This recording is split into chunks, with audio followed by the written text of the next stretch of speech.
আসসালামু আলাইকুম বন্ধুরা।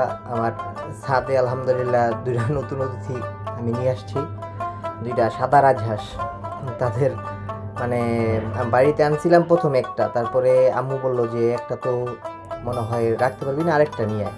তারপরে আরেকটা গেছি আনতে, পরে দিয়ে ওটা সমান নাই, পরে আরেকটা আনছি একটু বড়। আব্বু বা চেক করে দেখতেছি আলহামদুলিল্লাহ সুস্থ আছে কিনা, দেখলাম না আলহামদুলিল্লাহ সুস্থ। তারপরে ওদেরকে আলাদা কোয়ারেন্টাইনে রাখার জন্য নিচে রাখলাম।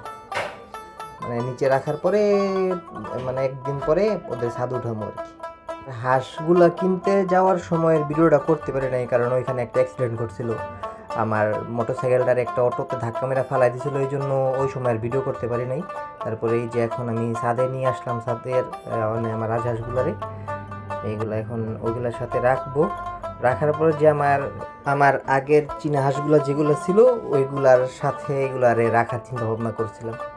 তারপরে এগুলার ছাড়লাম পরে ওরা ছাদে এসে মোটামুটি দেখলাম খুশি হইল।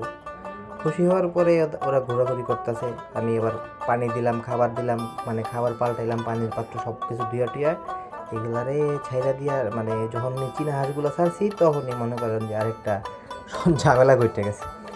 নতুন প্রাণী দেখে চীনা হাঁসগুলার এগুলা নিতেই পারলো না, চীনা হাঁসগুলো করে নিতেই পারতেছিল না।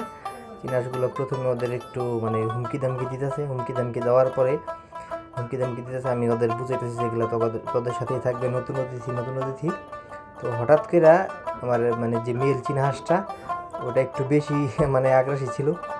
মহিলা চীনা হাঁসটা ওদের এটা কি করে বসলো, দেখা যায় ওইটা এই যে কীরকম করতেছে, এটা মেল চীনা হাঁসটা একটু ভয়ও পায় আবার। এই এখন অ্যাটাক করবো।